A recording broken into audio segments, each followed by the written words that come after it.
Alors, merci de m'avoir invitée. Effectivement, je suis psychologue clinicienne au Centre Mémoire de Lille, qui est aussi le centre de référence pour les malades d'Alzheimer jeunes. Donc, je vais vous parler, on m'a demandé de vous parler de l'accompagnement psychologique des patients et des aidants. Tout ça en 10 minutes, évidemment, je vais être très généraliste. Alors, je vais vous parler donc à partir de cette activité au Centre Mémoire, mais bien sûr, oui, les MND, ça concerne un très large panel de pathologies dont bien sûr les spécificités sont à prendre en compte dans l'accompagnement qu'on propose. Donc moi, je vais partir de l'idée assez générale pour toutes ces maladies que les troubles engendrés par ces maladies, qu'ils soient moteurs, cognitifs, comportementaux, psychiques, ont pour point commun de troubler la relation à soi, au monde et aux autres. D'autre part, ce sont des maladies qui globalement confrontent à des angoisses assez particulières, notamment de par l'absence de méthode curative à proprement parler, et puis de par leur caractère évolutif. Alors, à tout moment, au moment du diagnostic, on en parlait tout à l'heure, à tout moment, la prise en charge psychologique peut aider l'individu, qu'il soit malade ou aidant, à faire face aux bouleversements intrapsychiques, aux bouleversements familiaux que la maladie provoque. Ce sont des maladies qui font effraction dans l'existence. Donc à tout moment, c'est intéressant, mais on a remarqué, nous en tout cas ici, à Lille, cliniquement, que c'était souvent pertinent tout de même, quand c'était possible, de le proposer. Bien sûr, ce n'est pas des espaces qu'on impose aux personnes, mais de le proposer de façon assez précoce, finalement, dès le début.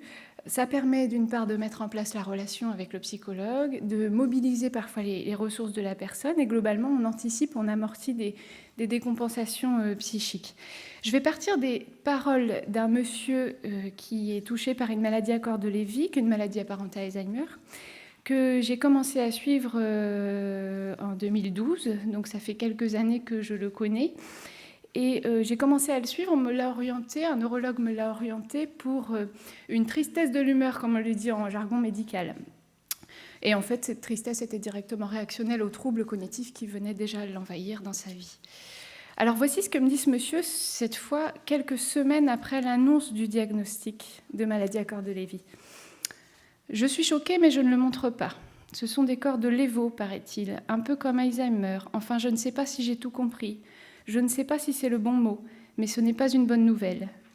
On n'en parle pas du tout. Ma femme doit penser que je n'ai pas compris ou que je m'en fous.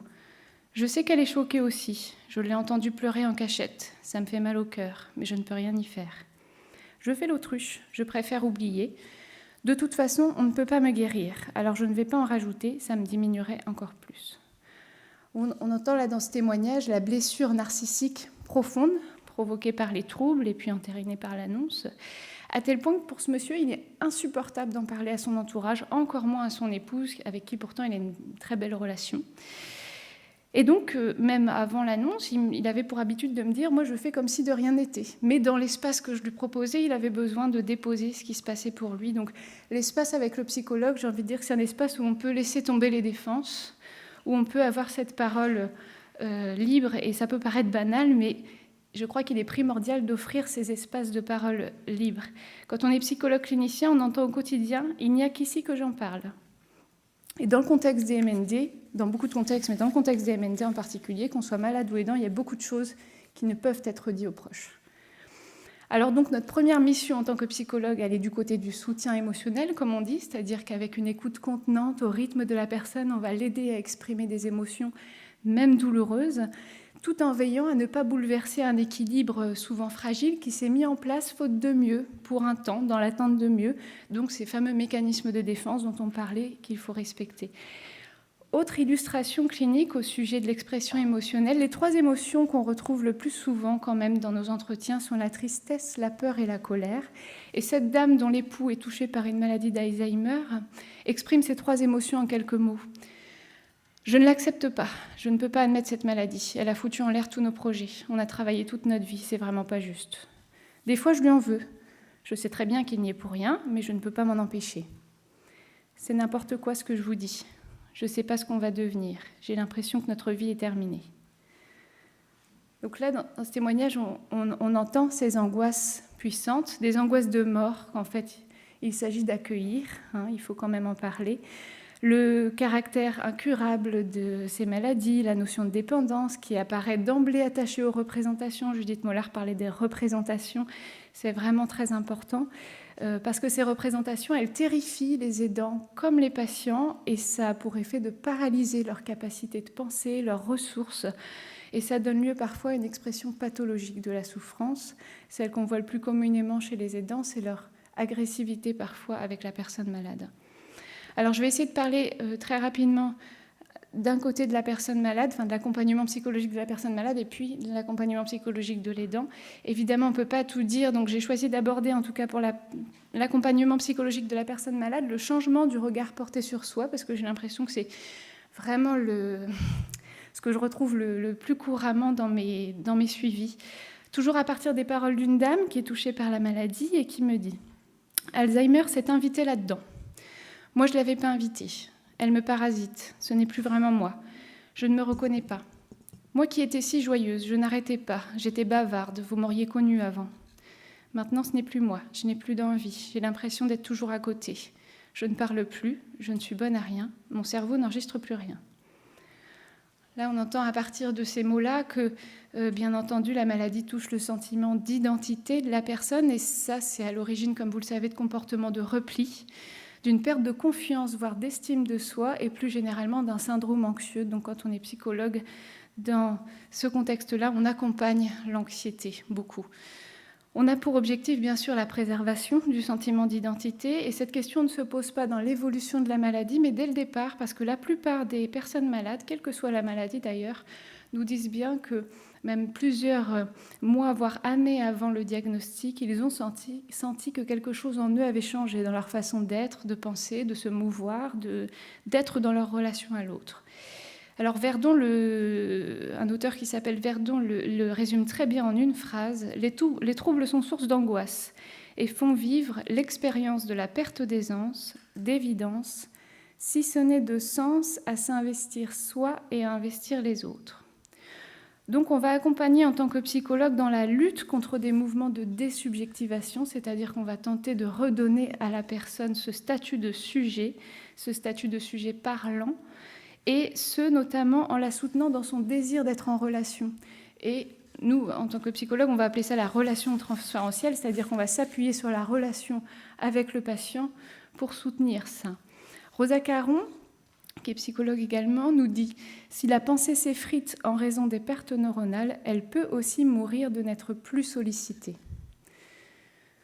Alors, du côté de la prise en charge, enfin de la prise en soin, plutôt de l'accompagnement de l'aidant, il y aurait aussi beaucoup de choses à dire.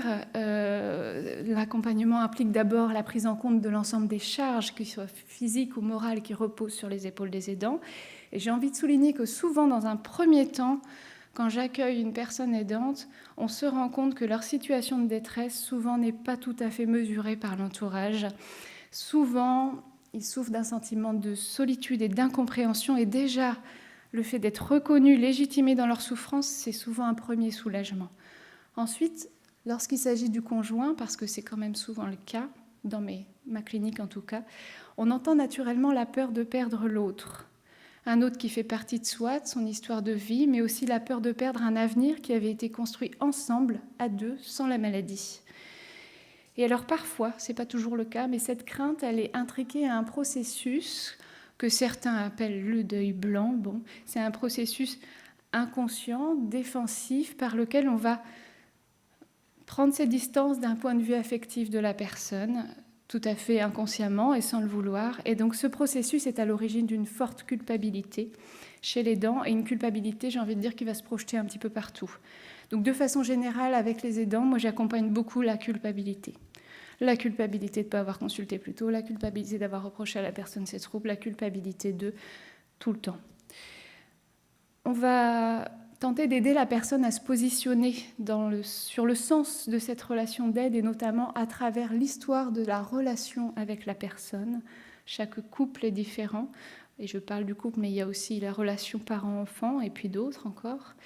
Et l'intérêt, c'est aussi avec le psychologue de définir assez précocement, je dirais, ses propres limites, en appréhendant déjà au mieux la maladie, en apprenant à mieux connaître la maladie, mais aussi en appréhendant son propre fonctionnement psychique à la lumière de son histoire. Donc on fait quand même un travail de revisite un peu de l'histoire de la personne pour déterminer ensemble ses limites en amont.